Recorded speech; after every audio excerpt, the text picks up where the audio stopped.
pick up bits of fish and pieces of whale poop. If you're a sea lion trainer, they clean many pounds of poop every day off their decks because their animals poop on the deck. Ours do it in the pool, so most of that is taken care of for us. From there on, we plan our day. And a central belief for us as trainers is that we should have variety in the animal's day. And so, although there's some things that are scheduled, shows, interactive programs, we put as much variety as possible. On a given day, our animals may have several different learning or teaching sessions.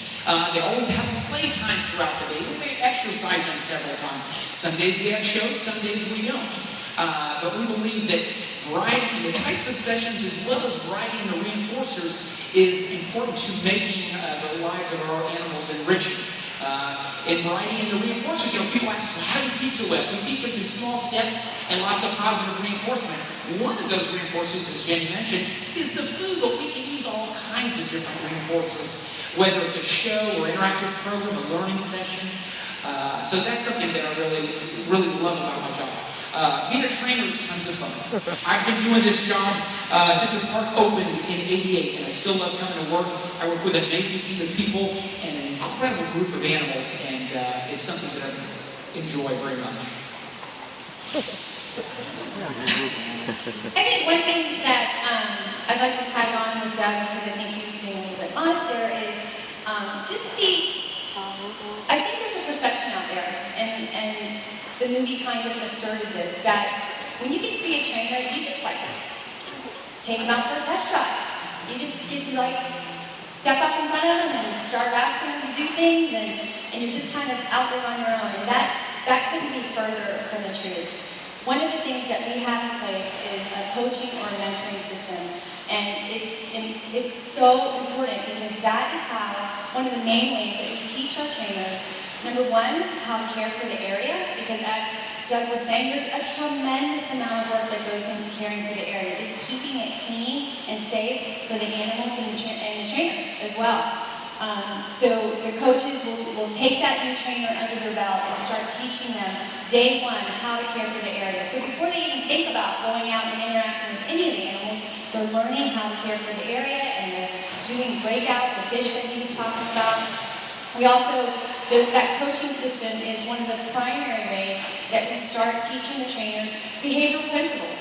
We'll go through vocabulary, we'll read animal profiles together, and we'll discuss each animal's individual story, so to speak, their history. The coaching and mentoring system is how to decide who's ready to begin interacting. And when they do start those interactions, we begin with that coach right next to them.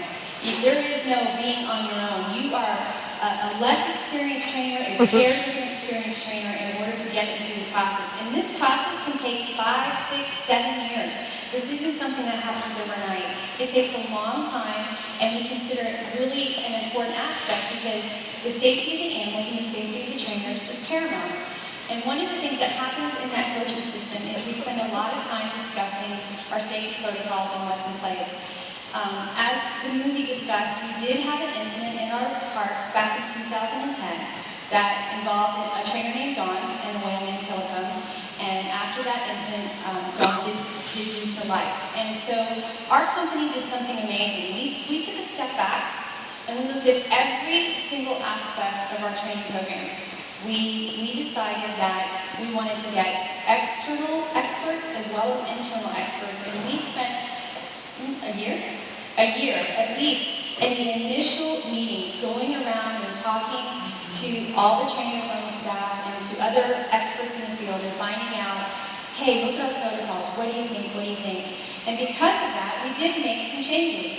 And two of the safety changes that I would like to discuss with you, one you probably see all the time, and one you might not have ever seen. Do I have a trainer in?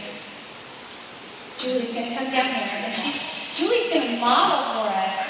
This is Julie Sigmund, assistant curator here at SeaWorld. So, our company went out, and we actually had what Julie has on her back, designed specifically for the trainers within our systems. And that sleek piece of equipment that she has on said, I almost tripped downstairs. This piece of equipment is basically onboard air. To the left, and Julie's going to pull it out, there's a regulator.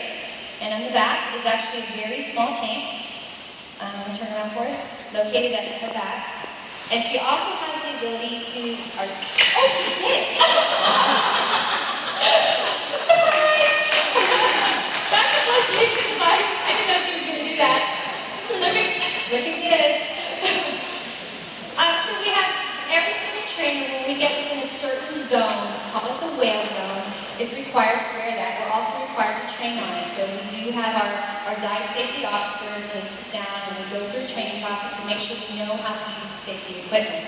So when you see us in shows or near the whales and we're wearing those, or guests ask you can tell them it's onboard air. That's what it is, and it also has a flotation device in it. All right? The second piece of equipment I would like to discuss with you, you can't see right now, but at some point in time, if you want to go look over that wall into the pool that's right on the other side of that wall, you'll see that the bottom of that pool actually looks white. And that's because that entire floor is a lifting system. So what each park has within the pool system is one of the larger pools within their system has an entirely false bottom floor. The amazing thing about that is that floor can come up to the surface with whales, with trainers, with whatever on it in 30 seconds. So we can take an entire situation that can be underwater and we can bring it to the surface in about 30 seconds. So I bring these things up because I want you to know that while the movie made some assertions that our company possibly didn't care about the safety of the trainers, nothing could be further from the truth. Our company takes it very seriously. And as leaders in the animal training department, we take it very seriously. We spend a lot of time discussing not only the equipment, but the protocols and how to safely interact with each and every one of the animals that we're working with.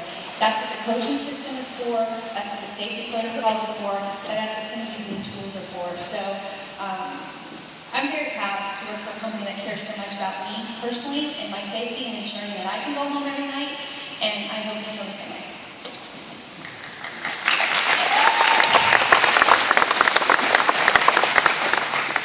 So Chris, with all of these new safety things in place, are we going to see trainers back in the water in shows?